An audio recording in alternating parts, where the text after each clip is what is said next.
We're back for another season, and we're kicking things off with Paula Scher, one of the most influential graphic designers in the world. A partner at Pentagram in New York, we'd spoken before prior to the pandemic, so it was a pleasure to catch up and hear her thoughts on many of the hot topics we're all currently talking about.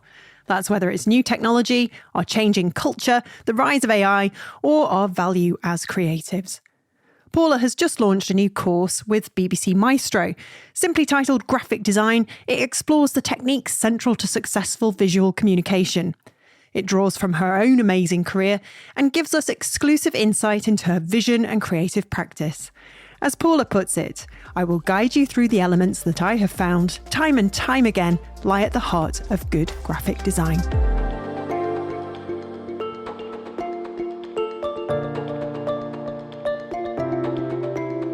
Thank you for doing this. I know we've tried to do this a couple of times before. We actually had a really lovely chat in 2019 and did a written interview for Creative Boom, and I really enjoyed what we discussed then. But, you know, quite a lot has happened in that time since, you know, Sure. the world is... The world changed. The world changed. Indeed, it did. And, you know, the way we work changed and technology's like coming on.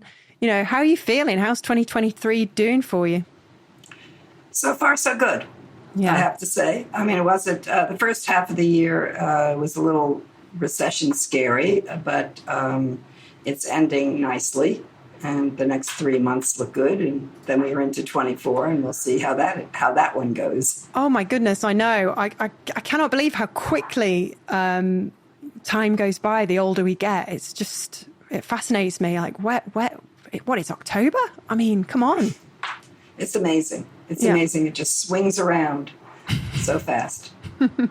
So you're doing a wonderful course for the BBC, for BBC Maestro. You're teaching others about graphic design. I mean, wow. I mean, obviously, I'm not going to get you to reveal all your secrets in this podcast, but it would be nice to, you know, get an idea of some of the things we can expect. So we're going to talk about some of that and some, you know, like aspects of your career and how that's maybe being used as an example within the course. So we'll delve into that now. But I mean, first of all, it goes without saying, you know, change is inevitable and design has changed a lot during your career. I mean, how has it changed the most since you began working for CBS Records?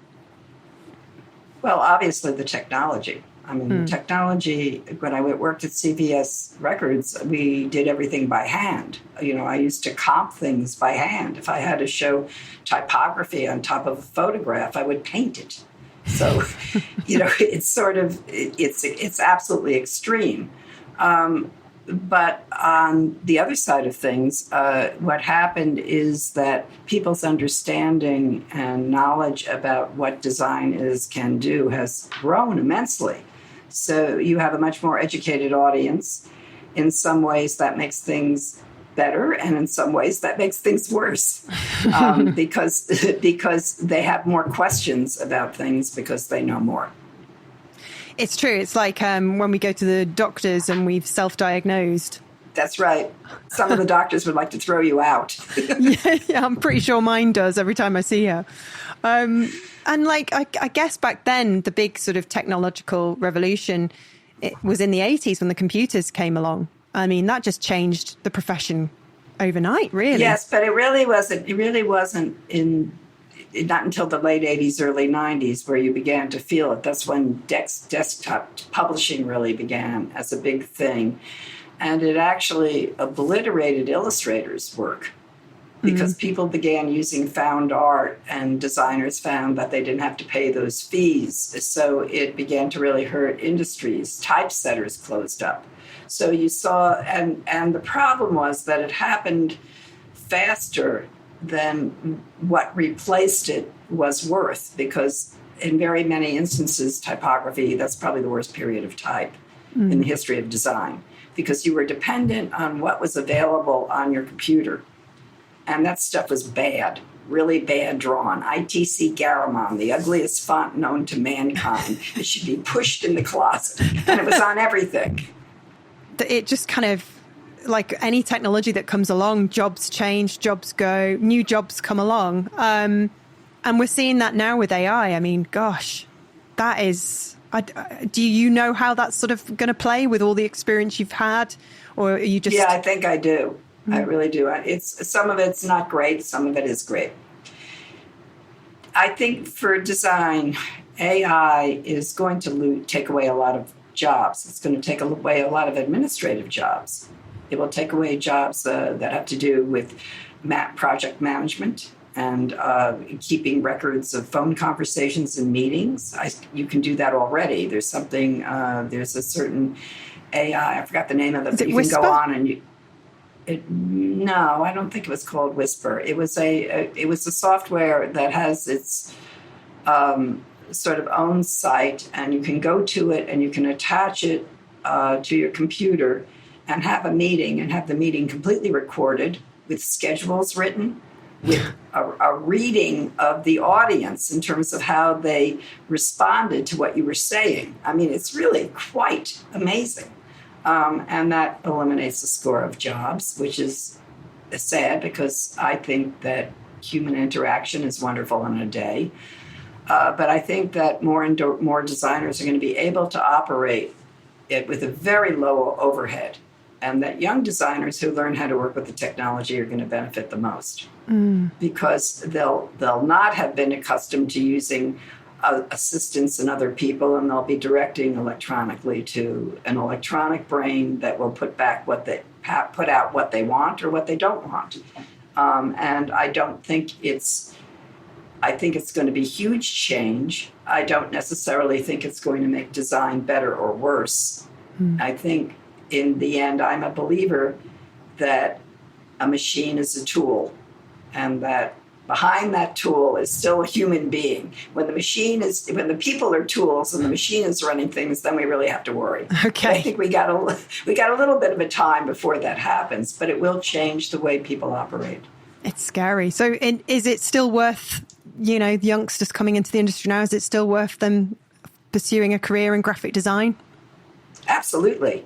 They're going to be way ahead of us. Yeah. I mean, because they're going to be able to adapt to the tools faster and theoretically be able to drive them and think about them as long as they are original thinkers. If you're not an original thinker, the tool will drive you or you'll be driven out. Yeah, that's a very important wisdom. And so I suppose with this course that you're doing, you'll be sort of teaching people how to be great graphic designers and in a sense, have that value that you're alluding to, the value of what they do rather than, like just using tools for the sake of using tools. Well, I think that's the goal. There's a limited amount that I can do as a teacher with these students in that because I'm not communicating with them directly and they're not in a class of mine, I can't look at their work and criticize it because that's actually the best way to learn and see. But what I think I've provided is sources for learning to see, which is really understanding how form changes through decades and how the things they are even operating with now are not really new, but they've evolved because there's always a human layer of imagination on top of them. And so when they begin to see, they'll know everything I know because they'll see everything I've seen, so they can add their own layer on top of it. And that's what the course will do. That's great. So no matter what changes on the outside, the fundamentals of graphic design that you've known and worked with all these years, it has never changed. It's always stayed this solid companion. Well, we always stand on other people's shoulders.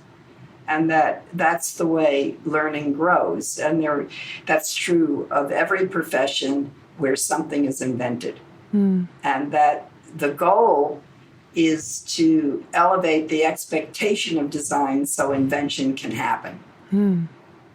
Okay, so when you begin a project, what's the starting point when you sort of meet the client, and where do you go from? Because you mentioned that you often stick to the same kind of rules and elements. What's often the starting point? Well, before I even meet with them, I find out what they're doing. If they're doing something, sometimes they're inventing in a business, and I can't research it. But if I can, I want to find out on my own what things look like and how they are probably operating. And then, of course, in the first meeting, those are the sorts of questions I'm asking. I want to know if they're making a change, why they want to make the change, and what their expectations of the business would be once they make the change. And maybe sometimes they're not even making the right change. Sometimes they don't even need design. They actually need something else. Yeah. And that you want to really know them and figure out how you can help them. And you sometimes need to create teams of people to help, like they may need more in the way of telling their story than they actually need design, because maybe they have something that can just be tweaked and saved, and so they don't go through the process of having to have people learn who they are. And sometimes they need a complete big redesign. I mean, all kinds of things are possible. It's always interesting. Yeah. And, I love when it works. Yes. Which is not always, but enough. Yeah. And I suppose every project's different. So like you mentioned that sometimes there's nothing there as a starting point to research. Was that the case perhaps with the High Line? Because it was just a sort of idea, wasn't it? Yeah, it didn't exist even as an idea yet. Nobody was even sure what that was. It was just they were saving an elevated rail track because a community board didn't want it to go away and thought, wouldn't it be cool if it was a park? Which seemed fundamentally like a stupid idea because it's really narrow and it's not very park-like. It's really a street. Yes. It's a rail street that you can walk along and see New York City really between the various intersections. So it's not even like you have the greatest view, but there was something, I hate to use this as a pun, but there was something elevating about it. It was like that you saw New York City actually from the second floor. And most people don't think about seeing it that way. You see it from the top of the building or from the street level. And all of a sudden you had this intimate connection with the city while being in greenery. And it's an urban park. It's amazing. Did you come up with a name? No, the High Line was actually the rail track. But the High Line was an elevated rail track that carried cattle down to the meat market, which is on 14th Street. And it had been abandoned for years. And 14th Street turned into all these chic shopping places, and there's no meat there. I mean, I think there may be one butcher. I have no idea. But it isn't what it was in the old days.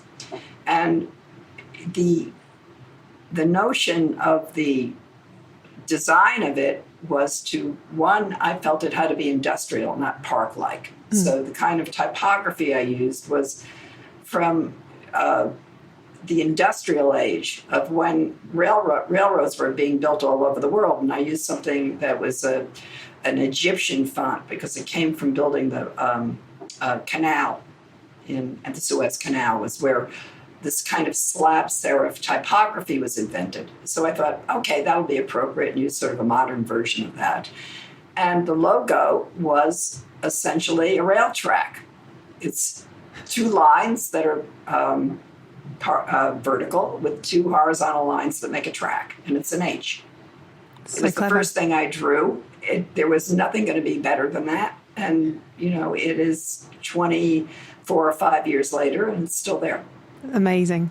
And then sometimes I suppose when you go to a client, when a client comes to you, the solution might be right there in their face, but they just haven't seen it. Like, I suppose with your work for Microsoft Windows, they were sort of wanting to go down a different path. Is that right? Well, they had an interesting sequence of changing their logo. Windows was always the major tool of Microsoft, and most organizations that I worked with used Microsoft for their software, and they had a point of view that was very different from Apple in terms of their software. That Apple is in many ways very controlling. Like, they have this very strong aesthetic, and they bring that aesthetic to all their product design and everything they make. And it's very spare, and it's very elegant, and it always looks contemporary. Microsoft was organized so differently. Apple was organized with Steve Jobs on the top, and everybody listened to him. Microsoft and Bill Gates did this deliberately, organized his sub-brands to make them all headed by engineers. And the engineers invented product. And then so they had their little fiefdoms within this array of products, but they didn't connect to each other. There was no system for the whole company. And it looked very messy. And in the Windows area, which was their most successful business area, they had initially their first logo was an eccentric window. It was flat and it had uneven panes. Then somebody must have said in a meeting, well, it doesn't look digital, right? So then they took a window and they bitmapped it. And they sort of made the bitmapping, making the window look like it was getting blurry, but it was actually just a bunch of little squares forming a window. And then somebody thought the window should have motion because computers have motion. So then they made a squiggly one. Then they decided to get rid of the bitmapping, and they made 4 squares with 4 colors. And they sort of made this waving flag out of it. And that's the point at which I got hired to sort of change it. And it was for Windows 8, which was a new piece of software. And the screen color graphics were flat, not gradated.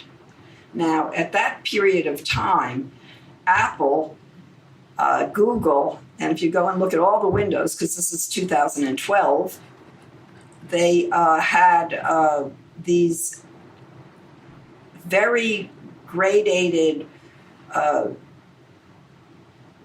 what's the word for it? They were dimensionalized. The Google logo was dimensionalized, and it sort of was gradated. And the Apple logo was really not the logo itself, but all the background stuff on the iPhone had all this kind of stuff that I think they called it chrome in that day, which was taking colors and making them look like rainbows or making them not what they were. And the Microsoft software was actually unique in that it became flat, and they had flattened it out. They'd gotten rid of that stuff, and that was one of the lead designers there who was quite terrific in the digital design. And I saw it and I said, well, why are we doing this with the logo? The logo looks like it's waving like a flag. It's got 4 colors. The Windows logo was initially blue. Why don't we just pick a blue logo and put a logo in perspective? Because that's what I thought they were trying to draw. And that became Windows 8. And when I sold it to the organization, I demonstrated the logo on a perspective chart. And in the center of the perspective chart, I made the original 4 colors that they were using as a square, as the basis of the chart, because they, at that point in time, had a store, a Microsoft store, and I thought, well, the Microsoft store could be the logo flat with the original colors that they used from the Windows logo. Yeah. So I turned in the Windows logo, gave them the system, it was executed, and the next thing I know, there's the Microsoft logo with the 4 colors in it that I specified, and they got rid of the typography, and I wasn't even there. They just used it right off the chart. That's incredible. That must have been a proud moment. I really enjoy being able to understand logics of organizations and how they make decisions and when they make decisions and when they're really ready to change. And what I think the contribution of the Windows logo was, and they got rid of it then, and then they came back to it with some kind of like crazy lighting. But people need to understand that an identity is not something you really should change very much. That the point of it is to be identified. And if you change it very much, you're not going to be recognized at a certain point. And also, it sort of makes you look a little unstable. And I fear, this is one of the things that I fear most about our contemporary age, is that the expectation that Instagram changes every day makes one think the logo should change every day. And no, really, it shouldn't. Yeah. So no matter how... You don't get a nose job every day. Yeah. Well, you might get your nose pierced, but, the foundation stays the same. Yeah, exactly. The foundation stays the same, exactly. Well, this is proving our point then, isn't it, about technology and AI? The value is there. And graphic design isn't just about making pretty pictures. It's about going in and solving problems and getting in at board level. Have you had to sort of fight your way into those discussions? Because I can imagine that's when the best work happens. I don't know that I fight my way into it. Mostly, I don't like to work at a level where I can't affect change. So the first things I ask when I'm interviewed is, who are the final decision makers? Yeah. And what is the structure and hierarchy of your company, and how do you operate? And I have presidents of organizations who like to be very involved, and presidents of organizations who have groups of people who they like to see it first before they look at it. Right. And both are good. What you don't want to do is be hired purely at middle management and stay there. You won't get anything done. No, you certainly won't. And obviously it's the structure of the company internally that can sometimes make a kind of branding project not work as well. So it might not be just that. It might be that they need to sort themselves out internally before they can solve their branding, for example.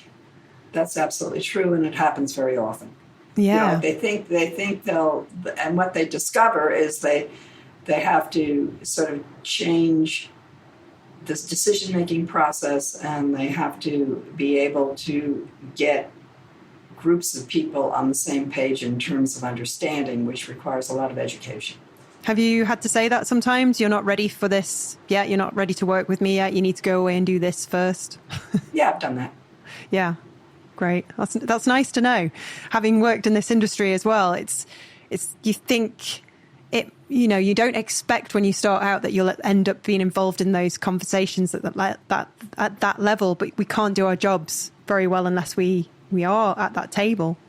No, I know it's going to be futile in certain instances, and it's going to frustrate the hell out of me, and they're not going to get anything good anyway. So it's easy to give up the job because it's never going to be worth the money. I was going to ask, that was going to be my next question, actually. You know, how do you handle difficult clients? I used to try to stay the course and just beat my brains in, but it isn't worth it. In the end, you lose more money than you make. Better to just walk away. Or I refer them to somebody else, and maybe they come back when they're ready. That happens sometimes. Yeah, that's a good way to handle it. So I think people starting out in this industry, you know, they might be surprised to learn that, as I've said, but figuring out the inner workings of the business. What else have you found in your career that has surprised you as you've learned and grown? I think I'm sort of excited and surprised at my ability to learn new areas of design. I would never thought I would have been an environmental graphic designer. I never would have thought I would have worked on buildings or worked on cities. I was on the design commission in New York City. I walk around the city and I see things that I've actually designed and built and drawn, from a little sketch to being out on the street forever. And, you know, I never thought I would be doing anything like that. I didn't have that vision of myself. I didn't think I could grow to that capacity. And I find that at the heart of everything are really a couple of things. They're understanding what the situation is. If it's a theater, or if it's an art museum, or if it's a corporation, what are the codes that people need to understand, and either seeing an identity or understanding a place that they work in. And then on top of it, how do you best achieve it, and how do you persuade other people and excite and make them enthusiastic enough to build it and do it. And you could be designing a small book jacket, or you could be designing a block of a city, but you use a lot of the same principles to get the thing done. It's the vehicles might change, but the way the message is put together, it's the same overall. Have you had a recent project where you've had to roll something out across, widest range of different things as possible and really enjoyed that? Well, I'm working on one right now, but I can't tell you what it is. Oh, come on, Paula. So no, I can't do that. But, okay. But I think that they're all very similar, and that you find yourself continually surprised at how much you know, and continuously surprised at what you don't know. And that's the exciting part, because then you have to learn it. And that's really great. Is that... And right now, I'm very interested in what AI can do and can't do. And figuring that out to understand how it's going to be a successful tool. On the other hand, what is going to be the drawback of it to the profession, or how other people who really don't know how to work with the tool try to work with it. This is great. And that will happen. Do you think this is how you've stayed motivated and excited about your work, just being passionate about adapting to the change? Because change is inevitable. Well, I really haven't changed. I mean, I don't know how to operate anything. I only hire people who can operate it. But I know what it can do. And pretty soon it'll operate itself. Yeah. Yeah. You'll tell it what to do and it'll do it.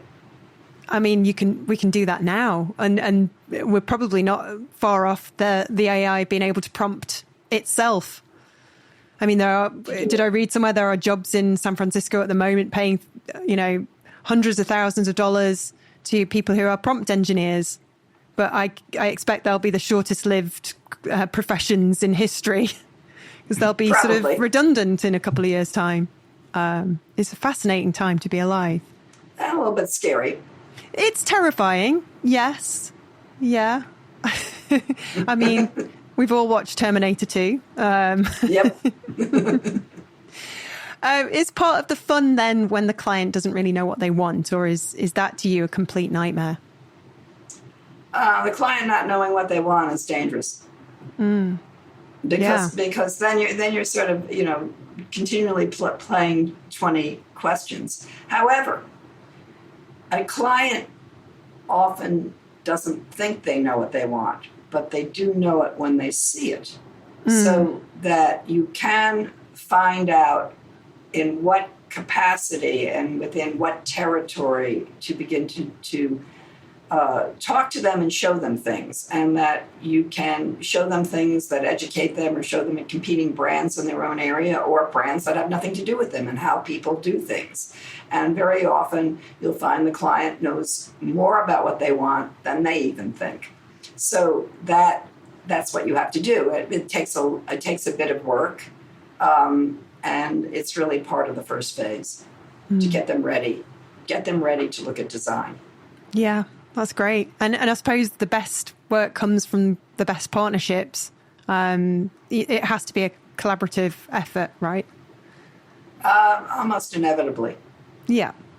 You've worked with the Public Theatre for a long time. Are you still helping them? 30 years this January. My goodness. Congratulations. Is that one of your favourite projects? I mean, you've got to say that, right?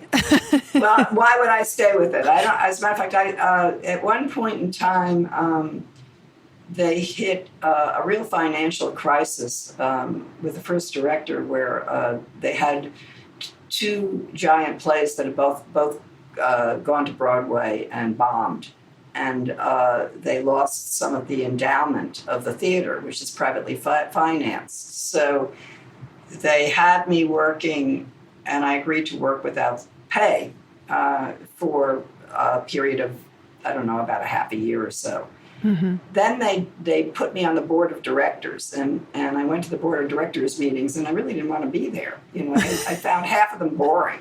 So, but what motivated me to get off the board was that at that point in time, they'd gotten some money from the city to renovate the building, and they told me I couldn't work on the signage for the building because it would be a conflict of interest because I was on the board. Right. And so I said, you mean I don't get to sign the building that I've been working in for 15 years because I'm on the board that I don't even enjoy? So I just resigned the board and did the signage. And then I realized that if they paid me, then I would have to include people in the process of making the season graphics. And it would make it painful and depressing for me because they were never going to be able to pay me enough money because they were not for profit and they didn't have the money. So I would have the same nonsense I have with so many other clients. And then I said, well, I'm going to work for free, but you have to do what I'm recommending. And that's been my relationship with the public theater. But I have used it for actually, it's my lab. It's really where I can experiment what works and what doesn't. And I set up an in-house art department. And what we do, which is quite unusual, is the public theater season starts with Shakespeare in the Park, which I begin designing in January and February, and the plays open in the spring.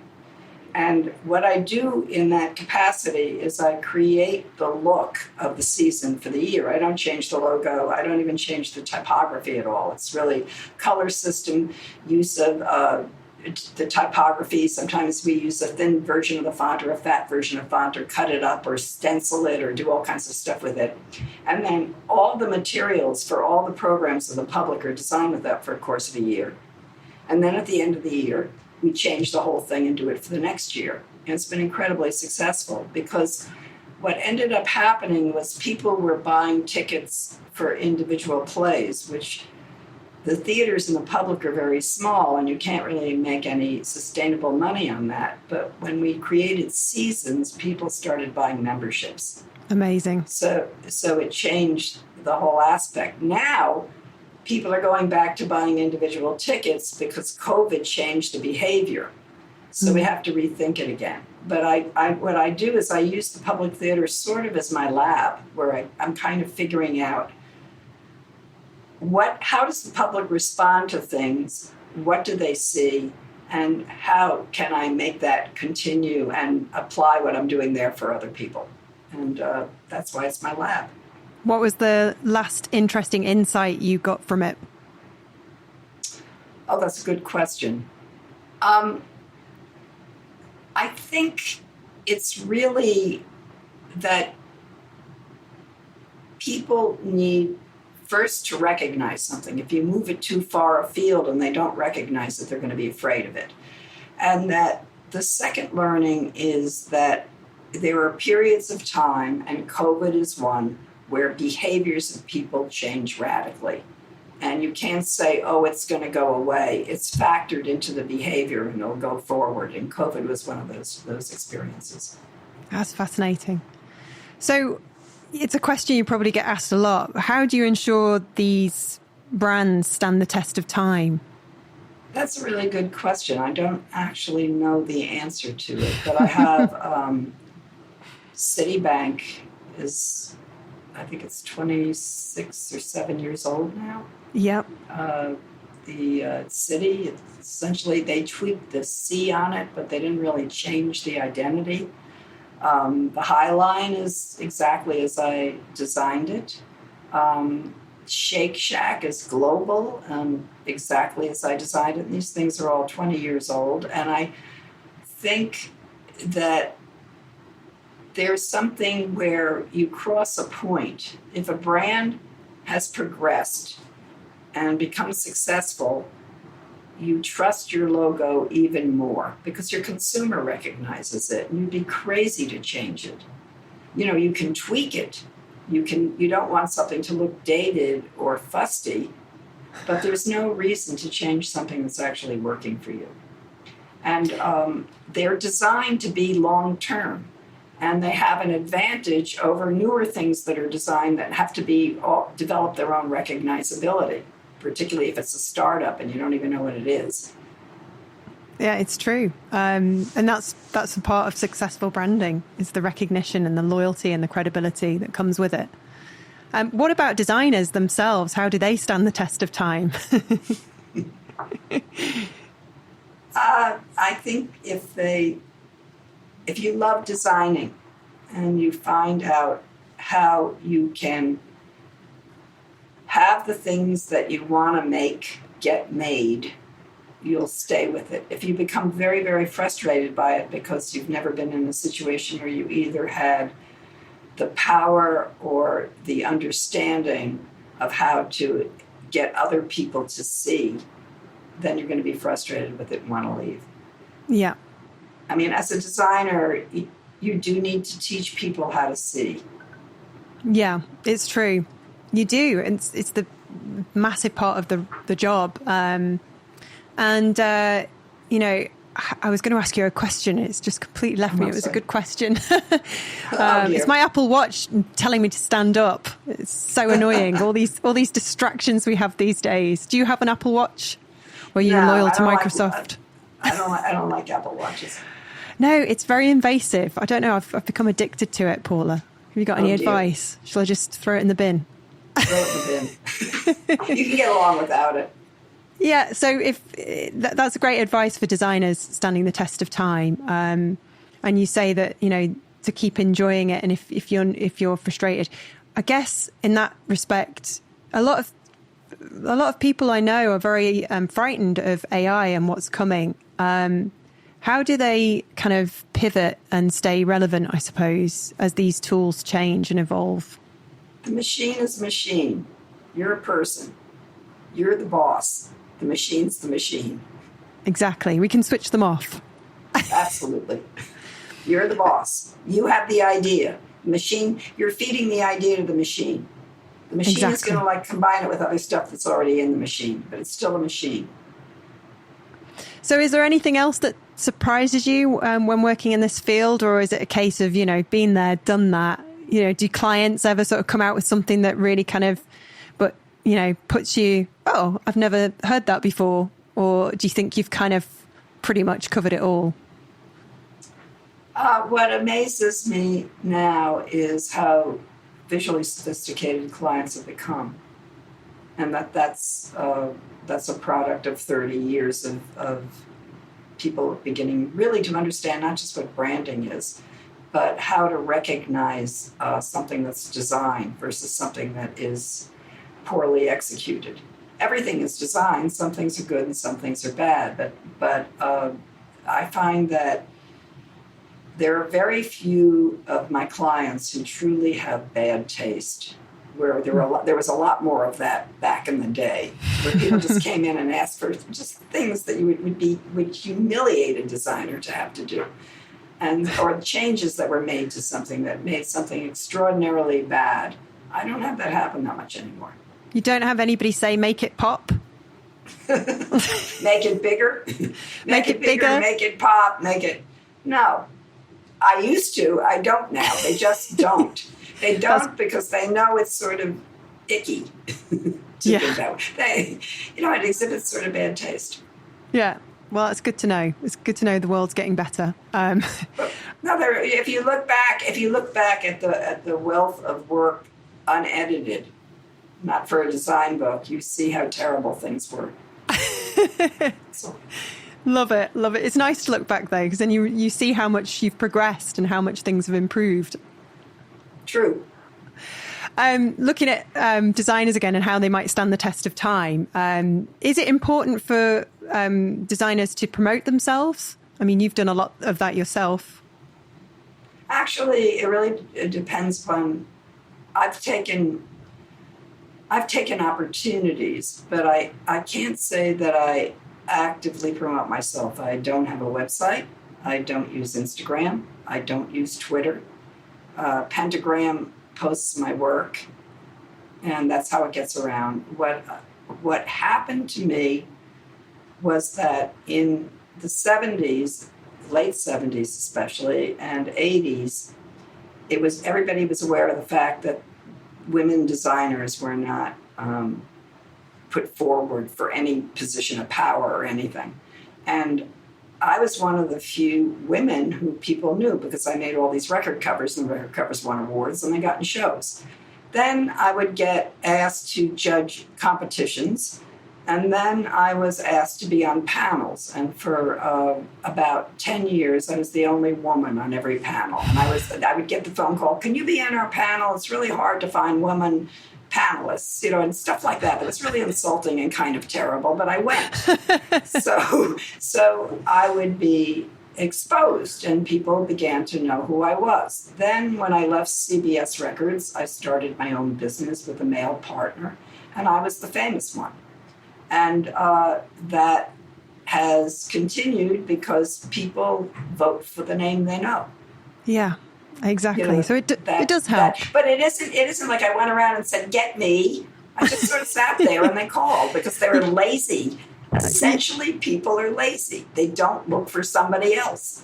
It's so true, and that's still the case today, Paula. I'm sure.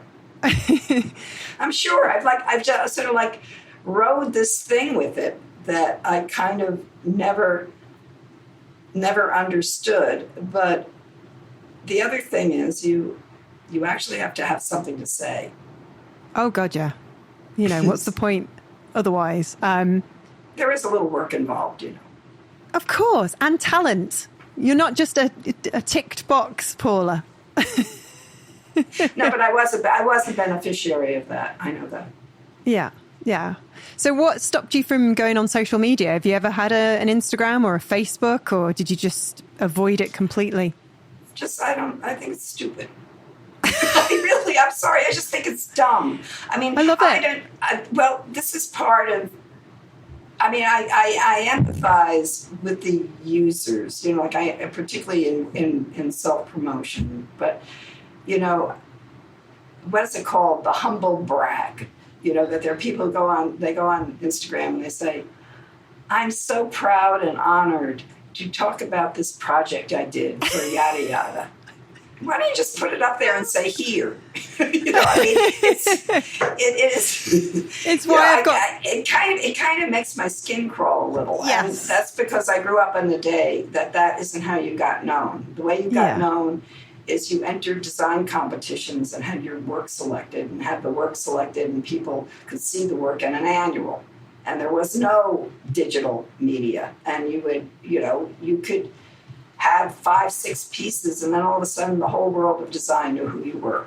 Now you have the sea of, there's Behance, and then there's everybody's Instagram post, and then people tweet things around, and I don't know where that gets you. I don't do anything. I don't maintain any of that stuff. You should go on there, Paula, and start Twitter storms and get in there. I don't want to do any of that. No, I don't. It's like that. It's not.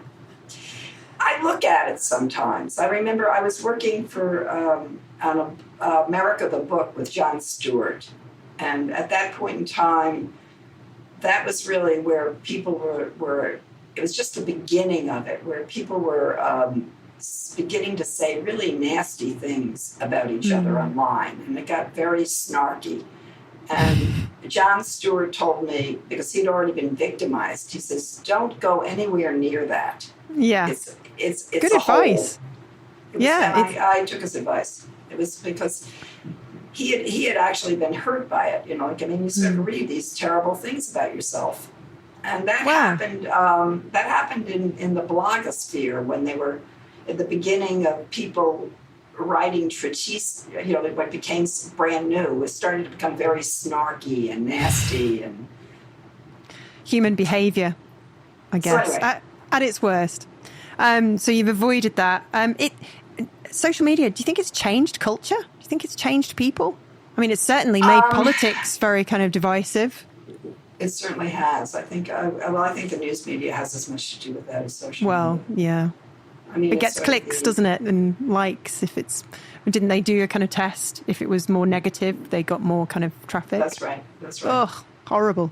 Well, it's terrible. Yeah. It's terrible for the country, and it's terrible for individuals, and it's especially terrible for adolescents who are dealing with, their social existence now and what their expectations are and what they have to do. I mean, I would not want to be a teenager now. No, I agree. I'm so glad Facebook wasn't around when I was a kid and growing up, and even mobile phones. We used to run up the street to the phone box if we wanted to ring our friends in private so my mum couldn't listen. Right. Go exactly. And knock on people's doors and say, "Are you free? Are you playing? Are you coming out?" The good old days. Yeah, that was a bit of an easier life. Yeah. I think they have to mature so fast. It's so true. I wish I could go back, but anyway. So, you've launched this course, you're taking people through these steps. Is this what we've talked about today? Does this hint at some of the things you go over, or do you sort of very methodically go through your process? Will people, if they take the course? The course has all of that. There's a section where I'm showing start to finish work. I can't show the client meeting, but I can talk about what the problems were that the individual clients had and what I had to correct. So there's and it shows the phases of how I accomplished it, that's. I think it's one lesson that's broken up into 3 sections, but then there is just the history of graphic design, like where it came from and how universal it is as a language, and the birth of typography and the explosion of typography now. And it shows how some things that were done over 100 years ago are totally contemporary now. Wow. And you can see, actually, in Europe, particularly in Germany, graphic design was very, very advanced. And when you look at the work, if you didn't know and didn't see the date, you would have thought it was done yesterday. Incredible. And of course, it's done without computers, it's drawn by hand, etc. But it's very, very modern. I mean, you come across things like the Bass logo, the triangle with a script. I think it was designed in like 1842 or something like that. Or you take the, maybe later 1800s, or you take the Audi logo, was 1901. I mean, there are many, many identities that have just hung in there. Maybe they were tweaked, but you realize that nothing is actually new as we understand new. There's only things that have evolved. So in that case, did you find pulling together this course quite therapeutic? Well, I found that I knew more than I thought I knew because I'd already been through this. And so pulling it together to see it became very exciting, because you realize that there's a connection between everything that's made that's really of quality, and that it can be very, very inspiring. After I had completed putting together these logos, I worked on a logo project that was a relatively pure project like that. And I pushed it much farther than I would have pushed if I hadn't been doing that at that point in time. I mean, you have to go back and look. You have to look behind and you have to look ahead. And you should be looking what's going on, but you have to be looking where it came from. Most students don't know that they're doing things that have been done before. And they have to know where it came from and how to work with it and how to evolve it. Wonderful. So one final question, Paula. And I don't know if you can answer this, but what one piece of advice would you give to other designers looking to get ahead, to boost their skills, to be better at their profession? You have to love it. If you love it, you'll work hard at it. You'll make discoveries. You'll find it's not a profession. It's more of a calling in a way. I hate to use the word because it sounds like I'm being religious about it, which I'm not, but it's something. You are driven to make things, and you want to see those things made, and that you want to make the things for the singular reason of elevating the expectation of what those things can be, so we move forward. And that you do it for businesses, you do it for private small companies and large. You do it for social purposes. You do it for government. You do it as a donation. You do it in all respects. And that they're all about elevating, about moving things forward. Moving things forward. That's a great way to end things. Well, thank you so much, Paula, for your time. And I hope you'll be able to share what you're working on with us soon.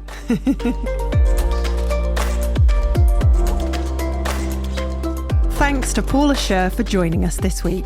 If you want to find out more about anything we've covered, go to our show notes at creativeboom.com/podcast. Next week, we'll be chatting with Stefan Sagmeister to hear more about his new book and why now is better. We promise it'll be an interview full of optimism and hope, the perfect antidote to today's fast-moving and uncertain world. If you haven't already, please hit subscribe via any of the major channels, and every Monday you'll get conversations with creatives to uncover the secrets to success and all the practical advice, funny stories and honest wisdom that will help you build a booming creative career. Until next time.